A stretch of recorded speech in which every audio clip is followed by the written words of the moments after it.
Eu fiquei surpreso também com a contratação de Chay.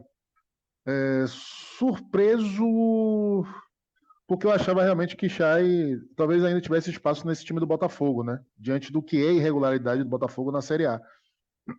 Mas, assim, eu vou dizer que é uma surpresa esperada, de certo ponto, pela forte relação que ele tem com Anderson Moreira e que deve ter também com Freeland, né? Afinal de contas, ele foi um dos grandes protagonistas do acesso do Botafogo, que foi capitaneado fora de campo por essas duas figuras que hoje estão aqui no Bahia.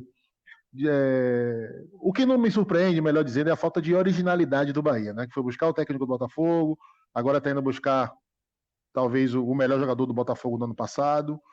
Mas, assim como eu não achei uma tragédia a vinda de Anderson, apesar de estar um pouco decepcionado, eu achei que o trabalho de Anderson, ainda, apesar de iniciante, já estaria no estágio um pouco mais avançado nesse momento. E eu também não achei ruim a vinda do Chay, não. É aquela, né? É usar o QI a seu favor. Não é o QI pelo QI. Porque a trajetória do Anderson, do próprio Freeland e do Chay no Botafogo no ano passado justificam eles estarem aqui, num time que está buscando o acesso e é tão tradicional, é tão forte no cenário nacional quanto o Botafogo. Agora, vamos lá. Do ponto de vista técnico, eu acho que essa contratação, os perfis se assemelham um pouco, né? O dele e o do Copete.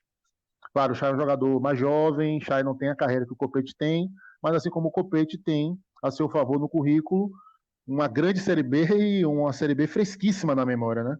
E assim como o Copete, foi um jogador que não conseguiu apresentar o rendimento esperado no campeonato de nível bem superior, que foi a Série A. Né? Tanto o Copete quanto o Chay foram apostas dos seus clubes de manutenção no elenco, porque achavam que esses caras podiam dar o mesmo caldo na Série A do que na Série B, o que não aconteceu. E isso não é necessariamente negativo para o Bahia, porque abre a oportunidade de eles voltarem para um ambiente onde eles sabem os atalhos para serem decisivos. Resta saber se vão ter a mesma motivação no ano passado, né? Principalmente o Chay, que demorou muito tempo a disputar uma Série A, jogador que estreou na Série A depois dos 30 anos, e vamos ver como é que ele vai lidar com essa frustração. Né? O Copete, talvez, eu tenho menos medo disso no Copete, porque o Copete é um cara muito rodado e, assim, pelo nível evolutivo da carreira, já mais caminhando no final, mas que teve um ápice formidável, talvez para o Copete não seja tão problema voltar algumas casas para a Série B do que o Chay, porque, de repente, o Chay, gente, chegou a ser cogitado para a seleção brasileira. Tite citou Chay numa entrevista coletiva da seleção. Em termos ofensivos, Neymar te dá e verticaliza. Firmino te dá e tem a articulação e a chegada na frente. Paquetá te dá nessa zona mais ofensiva, nessa zona mais adiantada. Coutinho te dá, Claudinho te dá, Veiga te dá, Everton Ribeiro, Chay no Botafogo dá. A minha dúvida é saber como é que ele vai lidar com essa frustração de não ter acontecido na Série A. Pô, o cara é falado pelo técnico da seleção, vai para a Série A, não consegue vingar e volta para a Série B. A gente tem que ver como é que vai ser isso, né? Por outro lado, o Chay o Botafogo tem muita torcida, né? Lógico, e tem muita tradição. Mas é uma motivação em si jogar pelo Bahia, pela característica da torcida, pela atmosfera da cidade, pelo perfil do torcedor, né, que é um torcedor que é muito intolerante, que é muito impaciente, que cobra muito, mas que devolve também na mesma proporção, né? Vide Jacaré. Jacaré é um jogador limitadíssimo, mas pelo folclore, pelo carisma, por já ter decidido, o torcedor meio que fez a cama para ele deitar como ídolo e toda vez que ele entra aquela expectativa, mas ele não conseguiu corresponder com a bola, né? Porque o torcedor do Bahia não quer só carisma, não quer só oba-oba, não quer só resenha, ele quer resultado. Então, se talvez o Chay tivesse essa percepção, e talvez tenha, porque eu já ouvi entrevistas dele, ele é um cara bem maduro e bem acima do padrão intelectual do jogador brasileiro. Se ele vier para cá encarando ser aceito por esse torcedor como um desafio, se as pessoas que dirigem o Bahia, que trabalham no Bahia, conseguirem passar para ele rapidamente o que é o Bahia, talvez ele transforme essa possível frustração em uma puta motivação de virar xodó dessa torcida, de novamente ser destaque da Série B e de estar no grande projeto do clube daqui para frente, que é a SAF, né?